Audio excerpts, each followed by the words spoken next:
Why the hell you got these bright ass orange ass pants on, bro? That's not how we're gonna start this episode. Bro, I'm just like, what made you want to put these? We just not gonna start this episode. That's just not how we're gonna start this episode. Some people could pull it off, others can't. Y'all two can't pull it off, so just it's all right. You saw those on the website and said, I bought them. Damn. Yes, I bought them because nobody else wearing them, and so I'm gonna wear them. Like. They fully in stock until you bought them. Just because you can't pull it off, it's all right. Don't try to do something you can't do. I wouldn't waste Stay in your lane. I wouldn't waste no money on those pants. Fine. Bro. You just can't. All right, we gotta get the show started, bro. I didn't bring it up. Go ahead, start it off. Don't be weak. Bro, watch your mouth, bro. Y'all are all best friends. That's why. That's tough. And we back with the 2% podcast. I'm your host, Keanu Finches, and we got my boy, Coleman. Harry Ray. And we got another banger. Super For you guys. We got a superstar, okay? Come on. We got a first, a lot of firsts and a lot of things at the collegiate level, 100%. We got a freshman All-American, okay, 2013 SEC Player of the Year. Another two-time All-American. Mm-hmm. Freshman, first team, all-freshman team. Freshman of the year. Freshman of the year. The list goes on for all 3 years. The man hit 400 his junior year, okay? In the SEC. In the SEC. That ain't easy. 400, okay? We got Tony Kemp in the crib. Y'all What's up, bro? Y'all are too much. Y'all are too much. TK, man. Thanks for having me. Yes, sir. Of course. Is dope. Had to get you on, man. Yeah. Had to get you on. But so at the 2%, man, I just want to give people a little bit about your background in terms of like high school recruiting and how you got to Vandy, because I know a lot of people go through perfect game and whatnot. I don't know if you did that, but like just speak on how you got to Vandy and Yeah, so I only had 2 college scholarship offers. Yeah, so I wasn't really highly recruited. I feel like it was my height. Ro, you know what that feels like. So I wasn't trying to bag on him. I know you were. Sorry. But you know, my fault. Little guys, small guys don't get that. You know, you guys bigger, so you know what I'm saying. It might be a little easier for 100%. You know, 5'5", 5'6". Those guys really aren't on a lot of D1 college baseball radars. So. My brother went to East Carolina University, and that coach had kind of seen me. I had never really done perfect game, never went to a showcase. None of that. We had a really good college summer team. Everybody on that team was committed to go D1. Team Tennessee? It was Nashville Yankees. Okay. So it was me, Mookie Betts, Robbie Ray. Had a guy named Ryan Shelton who, he was Brentwood's home run leader. We had a lot of good talent on that team. So really didn't feel like I needed to go to a showcase because the scouts were already coming to us in the summer. So ended up my junior year, I got offered in October. I think it was a 70% scholarship to go to East Carolina to play, and felt good about it. That was my first one. I was still playing football. The coach had flew from North Carolina to come see me play football. I don't know why. I guess to see how athletic I was. But ended up offering me a scholarship. Waited a couple months. Ended up committing. And but I was still taking visits to Vandy because my brother was recruited by Corbs. So, it was when you could email back and forth. So I was talking with Corbs, and he was like, I lost your brother. I don't want to lose you. And so they came, put a package together, ended up being like close to a full ride to go to Vandy. And that was tough because I felt bad because I knew I was probably going to decommit. I didn't want to go back on my word, but still waiting on East Carolina's head coach to call me back. Called and left him a voicemail, didn't call me back. You know what I mean? It was a 9-hour drive to play at East Carolina versus play at Vandy in your backyard, 15 minutes from home. So I feel like it was kind of a no-brainer from there. So not many showcases, but the summer ball got me right. No, that's real. I mean, people look at your accolades, they'll think you just came right into school and just tore it up. But we all know how tough it is making that transition to Vanderbilt, not just from an academic standpoint, but from a baseball standpoint. And we'll talk about that welcome to college moment. Yeah, so I feel like it was a good introduction because I went to summer school. So I got to get like 6 hours under my belt before I was actually thrown into the fire. Y'all know what that's like? Yeah. Then you have that first meeting. It's 3 or 4 hours long with Corbs, and you're a freshman. You're in the front. You're in the front. You're bright-eyed. And it was a tough transition, just going from school, and I don't know why I took 18 hours my first. I did the same thing. Yeah, I took 18 hours. I don't know why I did that, but in order to once I got drafted, I just wanted it to be like 15 hours and I was done, which that's what I did. But grinding through oceanography, getting C minuses, and man, it was tough. But I felt like in that fall, man. So my brother had already went through the process. He's kind of been the guy to mentor me through every thing I've been through athletically. He's taught me everything there is about sports. And when I was going in that first fall, it was Joe Loftus in right field, Connor Harrell in center field, and Yaz in left. And there wasn't really much wiggle room for anybody to kind of sneak in. Yeah. And Joe Loftus had been there for a couple of years. He was in right field. He was a junior. Connor was a sophomore. They had went to the Super Regional the year before. And I'm just talking to my brother. I'm like, listen, like, I don't know how I'm going to start or how I'm going to, fit in here, whatever. And, I think the biggest thing he told me was, in practice, just go catch everything and it'll stick out. So, whether you want to be a eyewash guy or you want to be a guy who someone's, oh, look how try hard he's doing in practice, whatever. That was kind of how I feel like I caught Corb's attention. And, how he is, Macias catches that, whatever. That was what he would say to me. Yeah. So that would kind of, piss me off a little bit. And so that's when I would start to go get everything I could out in the outfield. Ended up having a really good freshman fall. We went down to Texas, played the Longhorns for 2 games. Ended up leading off, going 3 for 4, triple, did well.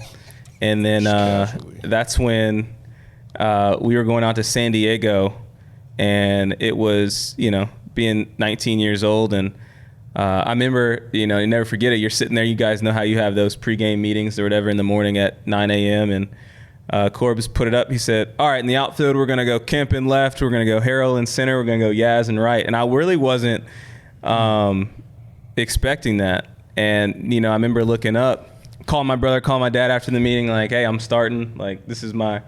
And, obviously my brother and my dad were excited, but that was kind of like what led to my brother saying, hey, congratulations, obviously that's big, starting in as a true freshman, but he was like, don't let it go. And so that was kind of what led into just going out there and having fun, but knowing that, it's the rent. Yeah, there is no guarantee. You are penciled in. Mm-hmm. And, we ended up going to the College World Series that year for the first time in school history and being a catalyst. I think that was the first time I cried when our season ended, man. That was tough.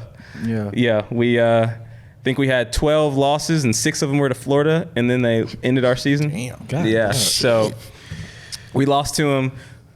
What was it? We lost 2 out of 3 to them in the season, and then we lost to them in the SEC tournament and then championship, and then we lost to them twice in Omaha. Damn.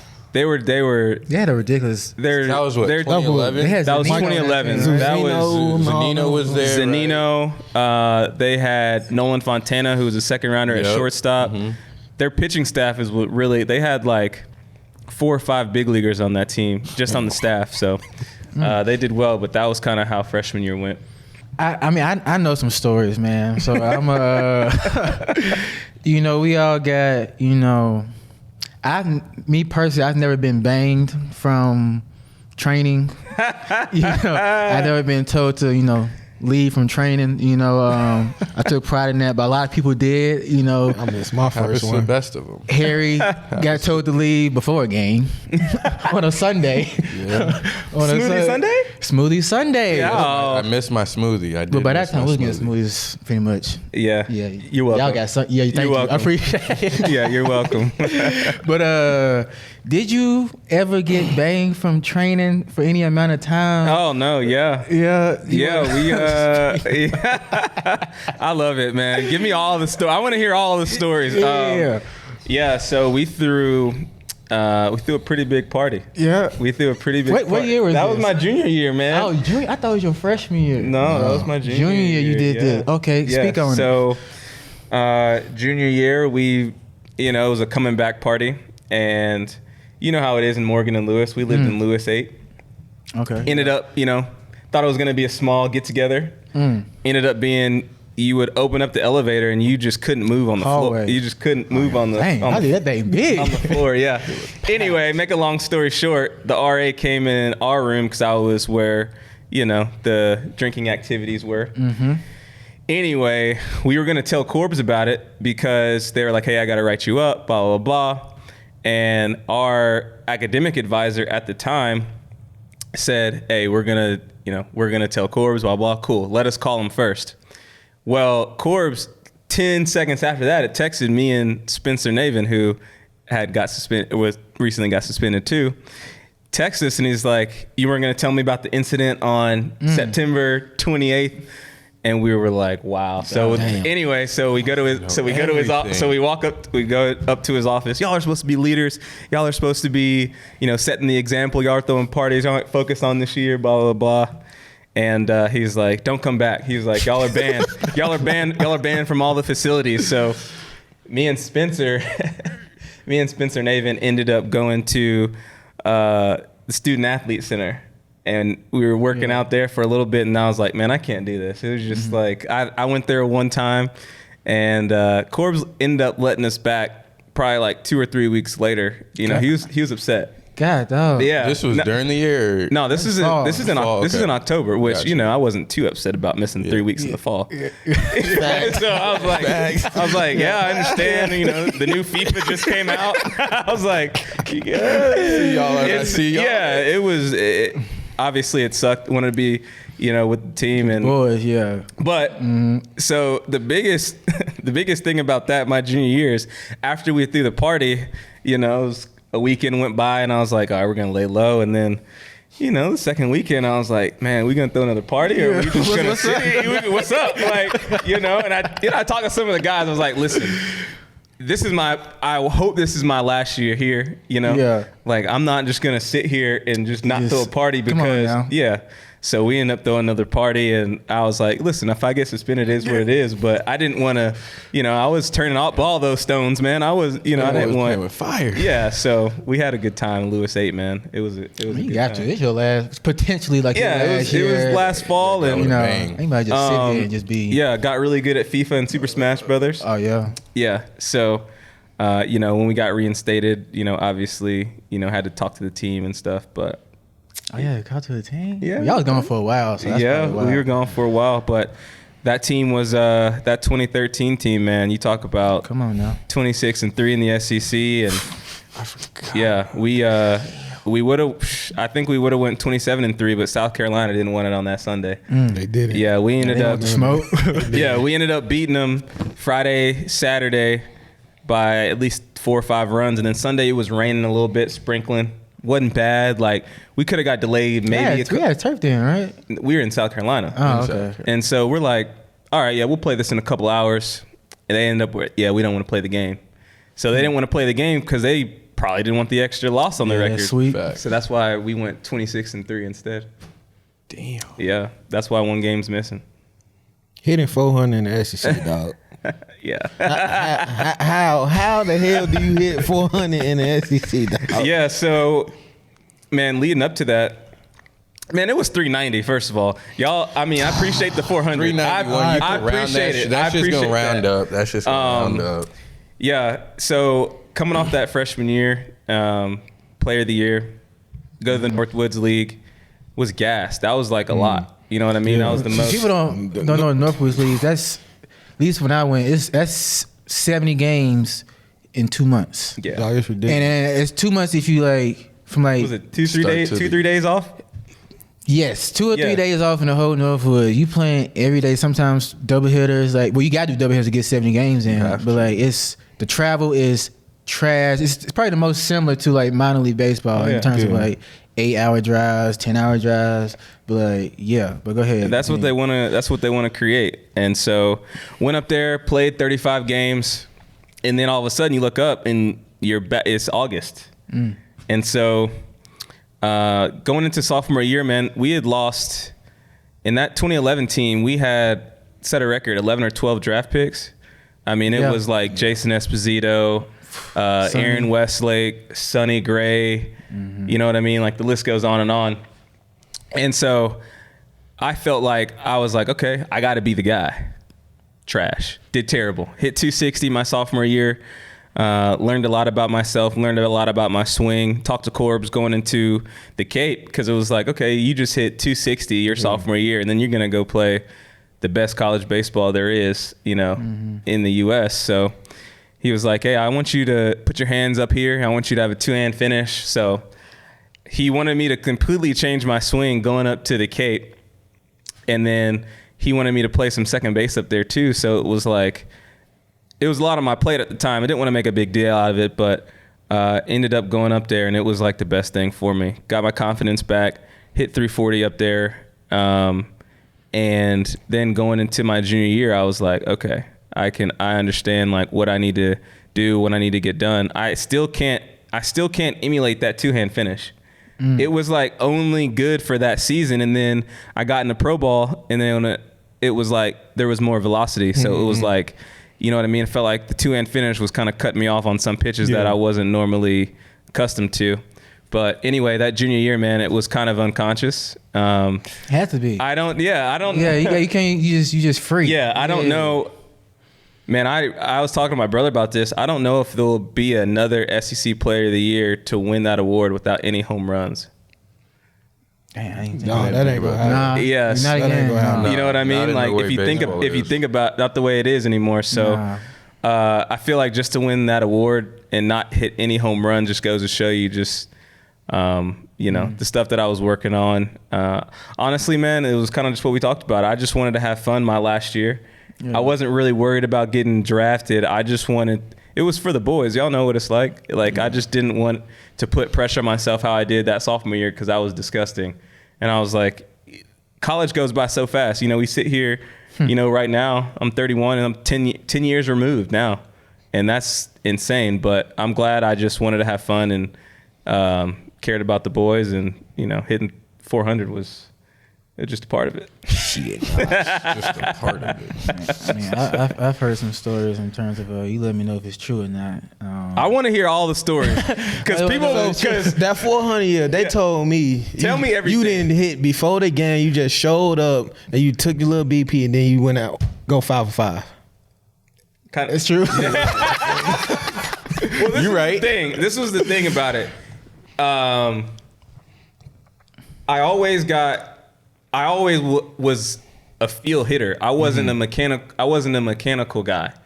And the biggest thing that people couldn't realize is, Tony's not hitting off the tee. He's not doing the side flips. He's not doing you know what I mean? Yeah. And that wasn't who I didn't do that in the Cape. Yeah. So why would I come and do more work and, maybe manipulate a swing where I don't need to do, so you know what I mean? So I would just take BP, but I really wouldn't go to the cage to just do the eyewash stuff, which people really couldn't get at the time because when you're in college, you're brainwashed. Yeah. You're like, okay, coach says do this. I need to do this. I need to take 88 reps, not 89. You know what I mean? Like you're robots. Yeah. And I just felt like I was just free and happy.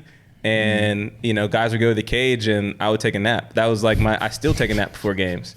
So, when guys went to the cage, I was just taking a nap. But I'd already got my work in. Y'all know, we go through full practices before games anyway. Yeah. Y'all know how it is. So I'm like, I was just conserving energy. That's all it was. I feel you. Yeah. So that goes into the point of another story is that Pedro, the machine, you did it one time and said, I'm not doing this shit no more. Is that boom? That's but you know what I'm saying? Like you know how it is. Like that was Pedro's my guy, obviously. Pedro's a pitching machine, by the way. Yeah. It's a pitching machine. And it just on random. Yeah. It just wasn't for it's just not for me.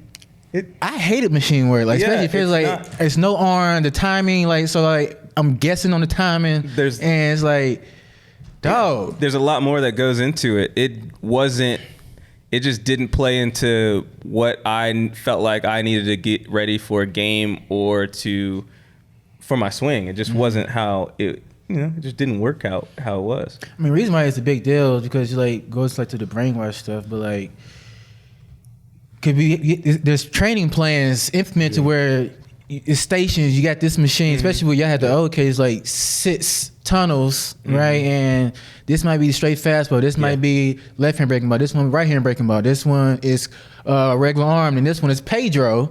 Okay, and it's you got to hit all the stations for you to be nah, I ain't going to that station. So this is I love these stories, by the way. This is awesome. Anyway, the reason was I always got flack because I was always quality over quantity, always. So I would always go in the cage, hit 4 or 5, and I'm ready for the next station. Because because I'm just a visual learner anyway. So once I see that ball flight and once I got that feeling, I'm ready for the next thing. Yeah. And if that feeling is not the feeling I would need to feel in the next cage, I'm just not going to do it. That makes sense. You know what I'm saying? And so that's how, those stories come about, just because, Tony only takes 3 or 4 and then he's out. Well, I'm ready. You know what I'm saying? Everybody's different. No, and, some guys still to this day, I feel like take too many swings. I feel like you just need to be able to listen to your body and understand, where to go from there. Yeah, you were the only one for me to get my pops to stop taking so many damn swings. The first time I ever hit with you, you took 5-10 swings, and my dad's like, "That's it. The fuck wrong with him, dog?" That's it. You like quality over quantity. Always. And then he came out here 400. He was like, "Oh, okay. All right. Okay. Yeah, I think that's the big thing now. You have so many swing coaches, blah, blah, blah, whatever. You're done. I mean, today I'm still working on some things, so I took, more than I wanted to, but at the end of the day, you just have to know yourself. Yeah. And even in the big leagues, whatever it may be, there's no set booklet of how you get yourself ready for a game. And I think that's what's been my biggest thing, is I've just known who I am and stuck with it. Yeah, I mean, that's a big thing in terms of especially when I did my 1 year in Nevada, and just how I trained at Vandy, the outfield work at Vandy, I can call it visual reps. Yeah. And so I don't have to run after every ball. Mm-hmm. I know, okay, boom, I got that. I got that one. Now I'm in a different environment now, and at Vandy we can wear our trainers in pregame. We ain't gotta wear our cleats. Yeah. And I'm out there in tennis shoes. They think I'm doing something crazy. I'm like, why am I wearing cleats before a game? For sure. That, and just also I probably get 2 or 3 reps each direction, do my regular routine. First the rest step, I'm out there. First step, I be like, boom, first step, got that. And they like, what are you doing? You're not going. I'm like, bro, I'm good, dog. I don't need, I got it, but. It's like the orange pants. Not everyone's the same. Thank you, Tony. I ain't know. That's why you my dog. Thank you. That was good, by the way. That was smooth. That was good. I guess even on that, for me, it was what is it that feeling for you, knowing that you kind of started a wave for black players to come to Vanderbilt? Because for me, I don't know about them, but I kind of. I remember seeing you. First person I watched, dog. I remember, and I'm down the street, though. I'm in Ensworth. You feel me? I remember talking to all y'all. I remember talking to all y'all on social media. Watching you play, and I was like, me and my dad, I was like, damn, that's dope. It was David, and then Tony. I'll say David, Pedro, but more David, and then for sure. I don't know how many years went by. 4 years went by? Yeah. And then freshman come on, lefty. I'm like, hold on, they got a black lefty over there. And it was more so you being black, but you being a smaller guy too. It was just okay, damn, this anybody can do it. For sure. I think the big thing that Corbs helped me with was I'm 5'6", 5'7". He was like, but you play like you 6'5", and that was always just a confidence thing. It's how you walk around. It's how you talk. It's how you go about your business. And freshman year, I feel like I just got that energy and I got that vibe of all right, I can do this. And, obviously you guys coming to Vandy was a big deal because I wanted it to be diverse. I wanted it to be where more black players wanted to play baseball, more black players wanted to play at Vandy. And I think the biggest deal was understanding that and getting y'all to play. And now y'all see that trickle down effect, and now y'all see, what it was like. But you guys know what it's like. It's not easy going in there being black, and you're sitting in those classes with valedictorians. And, I remember I used to take my computer out and type out my questions before I said anything. You know what I mean? So it's a big shock to,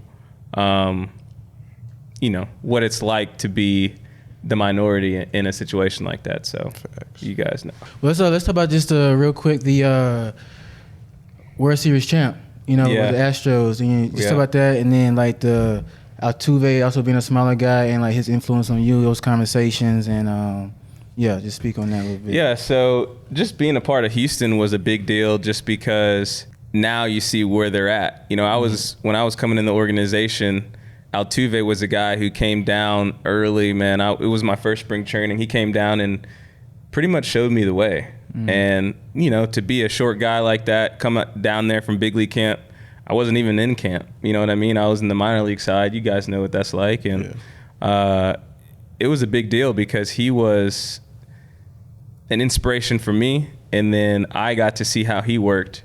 He's quality guy. Yeah. So I was like, this is great. We work the same. But he, being able to be on that World Series, backup roster and get a ring and be able to be a part of that in 2017, and it was a blessing. But I'm with the rival now with the A's. You know what I mean? So now it's a whole different ball game. But I'm just excited and blessed that I able to have that opportunity, man. It's we were just talking. It's 10 years in pro ball now. This going into this year, and it's it flies by. But no one gives you anything. You gotta earn those stripes, and you gotta earn that respect from the league and from the organizations around you. Is there anything else, man, that you want to add before we head out? Good. Wrap it up. It's because you got to go. Good. Yeah. My man got a kid. He got a kid, man. Born. You got responsibility. Maybe I'll see y'all. Maybe I'll see y'all again. No, bring you back for sure. Bring you back. Man. Tony Kemp, everybody, man. On Instagram. Tony Kemp 6. Tony Kemp 6. All right. +1 effect. Yeah, we'll talk about it next time. Talk about it next time. Say no more. Like, comment, subscribe, everybody, and we out. 2%. There it is.